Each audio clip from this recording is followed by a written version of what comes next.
How do you do? Storyteller here, and back with another of this week's journal. It's been actually a pretty good week.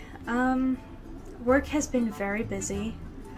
I've been working a lot down in the chutes area. That's where all of the totes come down the chutes, down to an area we call the pack-out area, which we load all of the totes onto pallets, onto wooden boards, you might call it. First there's a plastic board, then there's a wooden board, and then you stack the totes on and they get to be about 7 or 8 feet tall, and by that tall you're throwing them up to the top because, for those of you who don't know, special storyteller trivia, I am 5'5½", which means I cannot reach the top of an 8-foot pallet, which means I need to throw things to get them to the top, which would be alright if they weren't heavy as all crap. They can be, honestly, extremely heavy. It depends on what's in them. We get things like rotors or brake weights in pallets, and there can be several of them, so you could get, I don't know, an 80-pound tote.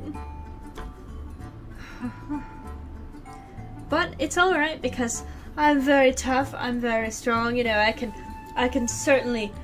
manage these heavy totes, but it gets a little tiring after a while. But it's actually been going pretty well. My bosses, I was going to say boss, but it's bosses, are very nice. They see that I am a hard worker, and they gravitate toward the hard workers, and they tend to teach them more. Now, that's not always such a good thing, because in addition to being in the pack-out chute area, I've also been working a lot in the IT area, because they need strong people. Over in the IT department, there's a lot of, I think I've mentioned this, there's a lot of nerdy people, and they get hired on because they're extremely good with computers, but not so good in the muscle department. A lot of them are very scrawny people, very intelligent, very capable, but not very strong people, so they need people with the muscle to come over and help. But the upside of that is that I'm also good with computers. I am both somewhat brain and brawn. I can help both with the computers and by lifting heavy things, so the IT department and the pack-out shipping department have both kind of had a little bit of arguing over me, over who should get me in their department. So that's fun. It's pretty funny. I'm over in the I'm over in the IT department, and I'm lifting these heavy, I forget what they were, they're brake parts, but they're big boxes full of these brake parts, and we have to lift them up onto we call them cages. They're not cages, they're like an upright shopping cart that you stack things into and then you roll it to wherever you're going. So they're not actually cages, we don't have cages at work, but but that's what we call them. So you're picking things up, these brake parts off of the pallets and stacking them into the cages. The problem is, like I said, the nerdy people aren't the strongest, and these brake parts are extremely heavy. I don't know quite how heavy they are, but I would estimate somewhere between 40 and 50 pounds per box. And there's a lot of boxes on the pallet, and it's a pretty high reach into the top of the cages, so they need somebody with a little muscle to be able to lift these, and they kind of come looking for my help, because there's not a lot of us over there. Over in the shipping department, there's a lot of people on the fork trucks, there's a lot of people running around in the trucking bay docks, so the only people that they can grab are people from pack-out, and there's maybe 3 of us. That day there was an older gentleman who clearly, for that purpose, would not be asked to do such a strenuous task. There's a younger gentleman who is younger than me, and well, he looks like he didn't participate very much in high school gym. We'll leave it at that. He's a very sweet boy. He's very intelligent. He's very respectful, but he's not very strong. There was one other guy in shipping department pack out that could have helped in that area, but he was occupied with the shoots, so they grabbed me to go help in IT department, and I'm running about and working on the computers, and I go to lift these things, and there's this nerdy, I don't want to say nerdy, that sounds so mean, I don't want to be mean, there's this very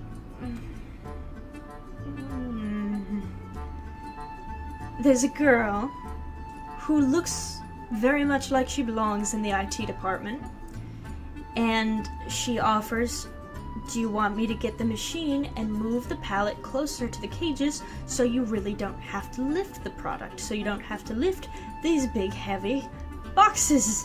And I said, no, it's alright. And another one of the gentlemen who belong in IT department said, it's alright, we don't mind, we know those things are heavy.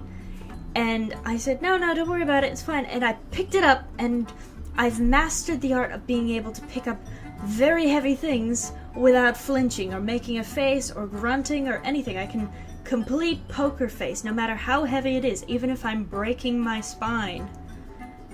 Poker face. Absolutely no reaction whatsoever because I'm trying to be tough here. I've got an image to maintain. So I pick it up and I throw it up into the cages, and the guy, completely not even paying attention to what he's saying, looks at me and goes, wow!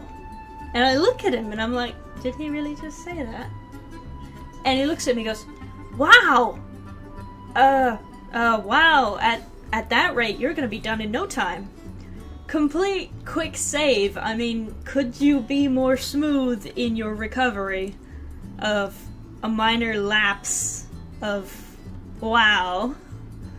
But it was funny to me. I don't know why I went into that entire story, but it struck me as funny that he had such a reaction to seeing that I could actually pick these parts up. So, yay me, I guess. But most of the time, though, I have been spending the evenings in the shipping chutes area, the pack-out department where stuff comes flying down the chute. Now, the way that the chutes are positioned, there's a big slope, and then a straight-up door that the totes come flying down and they hit, and they're supposed to stop at the door, but the problem is, over time, the doors don't stand up straight anymore, they kinda slope. So it turns less into a security door and more into a ski slope. Needless to say, within this past week, I have been clocked upside the head by 2 flying totes. One of them was on a conveyor belt, flying around the corner, and instead of catching on the chute, it flew off and hit me in the head. But the other one slid down the ski slope, went up over the slope, and wabonk, right into the side of my head. Thankfully, there's not too much, getting damaged up there, but ouch. Other than that, minor scrapes and bruises. If you could see my hands and my wrists, I'm scraped, I'm bruised, I'm beaten and bloodied. I crushed my nail in between totes. You have to pick up totes and put them onto the pallet and press them in because they don't like to stay on the pallet. They want to fly off. But you have to press them in, and I ended up catching... It looks a lot better now. I lost the top part of the nail, but I ended up catching the finger in there, crushing the nail, crushing my finger. My finger turned all white here and purple at the top, and the nail was crooked. That part has obviously broken off now, but it was all crooked and it was bleeding everywhere. Just an absolute mess. So that was funny. Let's see. The preacher and the Englishwoman, also known as my Nana and Papa, went home. I don't remember whether or not I actually mentioned them much in my journals. We've done a lot together. We did cooking together, we had a cookout together, we spent a lot of time together while they were here, but they're gone now. They left, I believe it was... I want to say Wednesday morning? Either Tuesday or Wednesday. I kind of forget. My days are really running together with this work schedule. Just because morning and night have kind of flip-flopped. Being awake at 3:30 in the middle of the night / morning is completely adjusted to me now, and being awake by 9 a.m. is horrible. like, I got up this morning to go to church because you guys know I do the camera at church, and I was up at 7:30, and I'm like, why am I up in the middle of the night?